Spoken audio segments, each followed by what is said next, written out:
সৈয়দ মুজতবা আলী লিখিত ভ্রমণ কাহিনী দেশে বিদেশে পর্ব 23। মুইনুস সুলতানে বা যুবরাজ রাজা না হয়ে ছোট ছেলে কেন রাজা হলেন সে সমস্যার সমাধান করতে হলে খানিকটা পিছিয়ে এ শতকের গোড়ায় পৌঁছতে হয়। বাঙালি পাঠক এখানে একটু বিপদগ্রস্ত হবেন। আমি জানি বাঙালি, তা তিনি হিন্দুই হন আর মুসলমানই হন, আরবি ফার্সি মুসলমানি নাম মনে রাখতে বা বানান করতে অল্প বিস্তর কাতর হয়ে পড়েন। কথা জানি বলেই এতক্ষণ যতদূর সম্ভব কম নাম নিয়েই নড়াচড়া করেছি। বিশেষত আনাতোল ফ্রান্সের মতো গুণী যখন বলছেন পাঠকের কাছ থেকে বড্ড বেশি মনোযোগ আশা করো না, আর যদি মনস্কামনা এই হয় যে তোমার লেখা শত শত বৎসর পেরিয়ে গিয়ে পরবর্তী যুগে পৌঁছক, তাহলে হালকা হয়ে ভ্রমণ করো। আমার সে বাসনা নেই, কারণ ভাষা এবং শৈলী বাবদে আমার অক্ষমতা সম্বন্ধে আমি যথেষ্ট সচেতন। কাজেই যখন ক্ষমতা নেই, বাসনাও নেই, তখন পাঠকের নিকট ঈষৎ মনোযোগ প্রত্যাশা করতে পারি। মৌসুমী ফুলই মনোযোগ চায় বেশি, দুদিনের অতিথিকে তোয়াজ করতে মহাকঞ্জুসও রাজি হয়। যে সময়ের কথা হচ্ছে তখন আফগানিস্তানের কর্তা বা আমির ছিলেন হাবিবুল্লাহ। তার ভাই নাসরুল্লাহ মোল্লাদের এমনি খাস পেয়ারা ছিলেন যে বড় ছেলে মুইনুস সুলতানে তার মরার পর আমির হবেন এ ঘোষণা হাবিবুল্লাহ বুকে হিম্মত বেঁধে করতে পারেননি।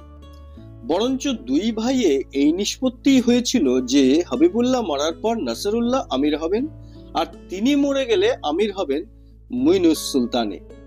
এই নিষ্পত্তি পাকাপোক্ত করার মতলবে হাবিবুল্লাহ নাসরুল্লাহ দুই ভাইয়ে মীমাংসা করলেন যে মুইনুস সুলতানে নাসরুল্লাহর মেয়েকে বিয়ে করবেন। হাবিবুল্লাহ মনে মনে বিচার করলেন, আর যাই হোক, নাসরুল্লাহ জামাইকে খুন করে দামাদকুশ অর্থাৎ জামাতৃহন্তা এই আখ্যায় কলঙ্কিত হতে চাইবেন না।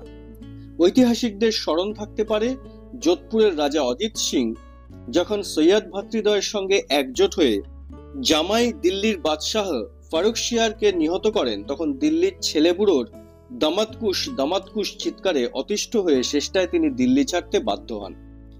রাস্তার ডেপো ছোড়ারা পর্যন্ত নির্ভয়ে অজিত সিং এর পালকির দুপাশে সঙ্গে সঙ্গে ছুটে চলত, আর সেপাই বরকন্দাজের তম্বিতম্বাকে বিলকুল পরোয়া না করে তারস্বরে ঐকতানে দমৎকুশ দমৎকুশ বলে অজিত সিংকে খেপিয়ে তুলত। হাবিবুল্লাহ, নাসরুল্লাহ, মুইনুস সুলতানে তিনজনই এই চুক্তিতে অল্প বিস্তর সন্তুষ্ট হলেন।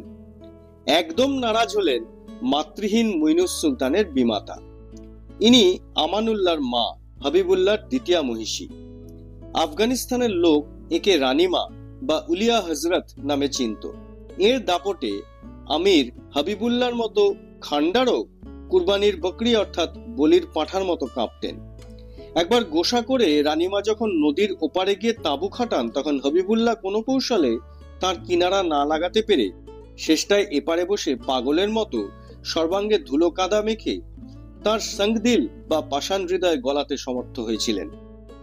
রানীমা স্থির করলেন, এই সংসারকে যখন ওমর খৈয়াম দাবা খেলার ছকের সঙ্গে তুলনা করেছেন, তখন নাসরুল্লাহ এবং মুইনুস সুলতানের মতো দুই জব্বর গুটিকে ঘায়েল করা আমানুল্লাহর মতো নগণ্য বড়র পক্ষে অসম্ভব নাও হতে পারে। তার পক্ষেই বা রাজা হওয়া অসম্ভব হবে কেন? এমন সময় কাবুলের সেরা খানদানি বংশের মুহাম্মদ তরজি সিরিয়া নির্বাসন থেকে দেশে ফিরলেন, সঙ্গে পরীর মতো তিন কন্যা, কাউকাব, সুরাইয়া আর বিবি খুর্দ। এরা দেশ বিদেশ দেখেছেন, লেখাপড়া জানেন, রুস পাউডার ব্যবহারে ওয়াকিবহাল। এদের উদয়ে কাবুল কুমারীদের চেহারা অত্যন্ত ম্লান, বেজৌলস, অমার্জিত বা আনকালচার্ড মনে হতে লাগলো। হাবিবুল্লাহ রাজধানীতে ছিলেন। আমিনুল্লাহর মা যদিও আসলে দ্বিতীয় মহিষী, কিন্তু মুইনুস সুলতানের মাতার মৃত্যুতে প্রধানা মহিষী হয়েছেন। এক বিরাট ভোজের বন্দোবস্ত করলেন। অন্তরঙ্গ আত্মীয় স্বজনকে পই পই করে বুঝিয়ে দিলেন যে করেই হোক মুইনুস সুলতানকে তরজির বড় মেয়ে কাউকাবের দিকে আকৃষ্ট করাতেই হবে। বিপুল রাজপ্রাসাদের আনাচে কানাচে দু একটা কামরা বিশেষ করে খালি রাখা হলো, সেখানে কেউ যেন হঠাৎ গিয়ে উপস্থিত না হয়। খানা পিনা চলল, গানা বাজানায় রাজবাড়ির সরগরম। রানীমা নিজে মুইনুস সুলতানেকে কাউকাবের সঙ্গে আলাপ করিয়ে দিলেন, আর কাউকাবকে ফিসফিস করে কানে কানে বললেন, ইনি যুবরাজ, আফগানিস্তানের তখ্ত একদিন এঁরই হবে। কাউকাব বুদ্ধিমতী মেয়ে, কষের গমে কষের ময়দা হয় জানতেন, আর না জানলেই বা কি। শঙ্করাচার্য তরুণ তরুণীর প্রধান বৃত্তি সম্বন্ধে যে মোক্ষম তত্ত্ব বলেছেন সেটা রাজপ্রাসাদেও খাটে। প্ল্যানটা ঠিক উতরে গেল। বিশাল রাজপ্রাসাদে ঘুরতে ঘুরতে মইনুস সুলতানে কাউকাবের সঙ্গে পুরীর এক নিভৃত কক্ষে বিশ্রামভালাপে মশগুল হলেন।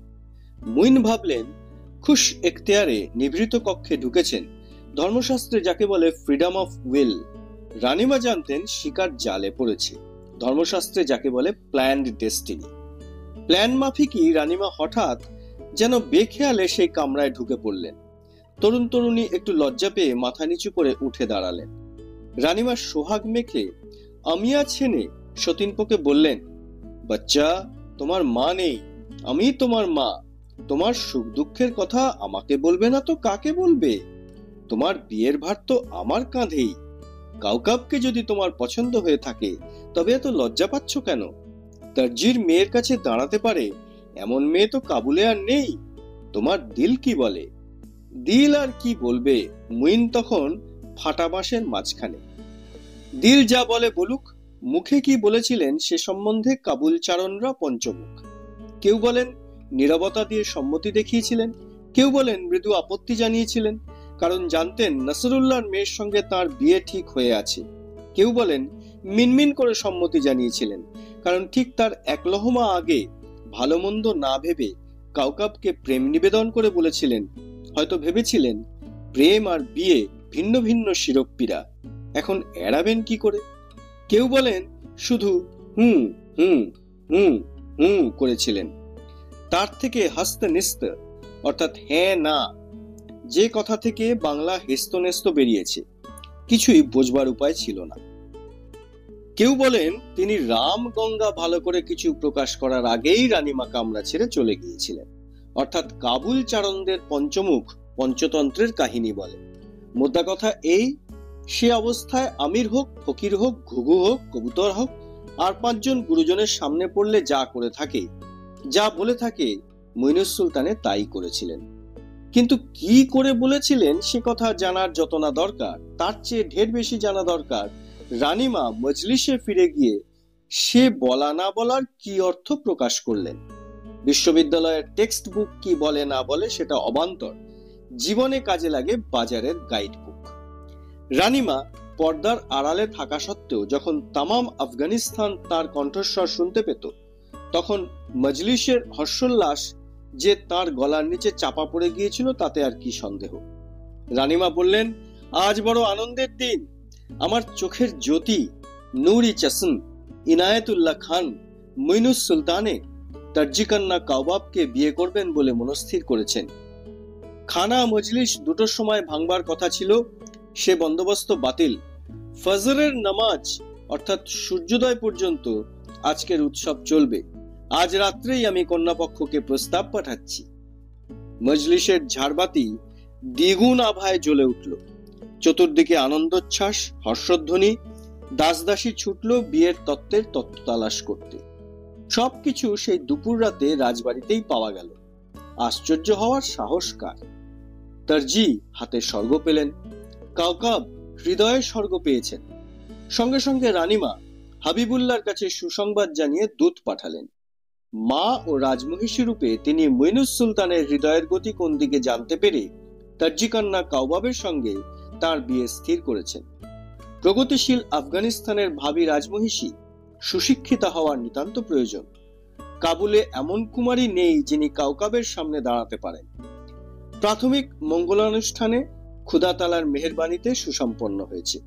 মহারাজ অতি সত্বর রাজধানীতে ফিরে এসে আক্ত রসুমাতের অর্থাৎ আইনত পূর্ণ বিবাহের দিন ঠিক করে পৌরজনের হর্ষবর্ধন করুন। হাবিবুল্লাহ তো রেগে টং, কিন্তু কাণ্ডজ্ঞান হারালেন না। আর কেউ বুঝুক না বুঝুক, তিনি বিলক্ষণ টের পেলেন মূর্খ মইনুস সুলতানে কাউকাবের প্রেমে পড়ে নাসরুল্লাহর মেয়েকে হারায়নি, হারাতে বসেছে রাজ সিংহাসন। কিন্তু হাবিবুল্লাহ যদিও সাধারণত পঞ্চমকার নিয়ে মত্ত থাকতেন, তবুও তার বুঝতে বিলম্ব হলো না যে সমস্ত ষড়যন্ত্রের পিছনে রয়েছেন মহিষী। সৎমার এত প্রেম তো সহজে বিশ্বাস হয় না। সতীনমার কথাগুলি মধুরসের বাণী, তলা দিয়ে গুঁড়ি কাটেন, উপর থেকে পানি। পানি ঢালা দেখি হবিবুল্লাহ বুঝতে পারলেন গুঁড়িটি নিশ্চয়ই কাটা হয়েছে। রাগ সামলে নিয়ে হবিবুল্লাহ অতি নমনীয় উত্তর দিলেন, ক্ষুধাতালাকে অসংখ্য ধন্যবাদ যে মহিষী শুভবুদ্ধি প্রণোদিতা হয়ে এই বিয়ে স্থির করেছেন। দর্জিকন্যা কাউকাব যে সব দিক দিয়ে মুইনুস সুলতানের উপযুক্ত তাতে আর কি সন্দেহ। কিন্তু শুধু কাউকাব কেন, দর্জির মেজ মেয়ে সুরাইয়াও তো শিক্ষিত, সুরূপা, সুমার্জিতা। দ্বিতীয় পুত্র আমানুল্লাহ বা খাস কাবুলি জঙ্গলি মেয়ে বিয়ে করবেন কেন? তাই তিনি মহিষীর মহান দৃষ্টান্ত অনুসরণ করে সুরাইয়ার সঙ্গে আমানুল্লাহর বিয়ে স্থির করে এই চিঠি লেখার সঙ্গে সঙ্গে দর্জির নিকট বিয়ের প্রস্তাব পাঠাচ্ছেন। সত্তর রাজধানীতে ফিরে এসে তিনি স্বয়ং ইত্যাদি ইত্যাদি। হাবিবুল্লাহ বুঝতে পেরেছিলেন রানীমার মতলব মুইনুস সুলতানের স্কন্ধে কাউকাবকে চাপিয়ে দিয়ে আপন ছেলে আমানুল্লাহর সঙ্গে নাসরুল্লাহর মেয়ের বিয়ে দেবার। তাহলে নাসরুল্লাহ মরার পর আমানুল্লাহর আমির হওয়ার সম্ভাবনা অনেকখানি বেড়ে যায়। হাবিবুল্লাহ সে পথ বন্ধ করার জন্য আমানুল্লাহর স্কন্ধে সুরাইয়াকে চাপিয়ে দিলেন। যে রানীমা কাউকাবের বিদেশি শিক্ষা দীক্ষার প্রশংসায় পঞ্চমুখ, তিনি সুরাইয়াকেই বা ঠেকিয়ে রাখবেন কোন লজ্জায়? বিশেষ করে যখন চিহলস্তাতুন থেকে বাগি বালা পর্যন্ত সুবে কাবুল জানে সুরাইয়া কাউকাবের চেয়ে দেখতে শুনতে পড়াশোনায় অনেক ভালো। রানীমার মস্তকে বজ্রাঘাত। বরের কিস্তিতে রাজাকে মাত করতে গিয়ে তিনি যে প্রায় চালমাতের কাছাকাছি। হাবিবুল্লাহকে প্রাণ ভরে অভিসম্পাদ দিলেন, নাসরুল্লাহর মেয়েকে তুইও পেলিনি, আমিও পেলুম না। তবু মন্দের ভালো, নাসরুল্লাহর কাছে এখন মুইনুস সুলতানে আর আমানুল্লাহ দুজনেই বরাবর। মুইনুস সুলতানের পাশা আর নাসর কন্যার সীসায় ভারী হবে না তো? সেই মন্দের ভালো। দাবা খেলায় ইংরেজিতে যাকে বলে ওয়েটিং মুভ, রানীমা সেই পন্থা অবলম্বন করলেন।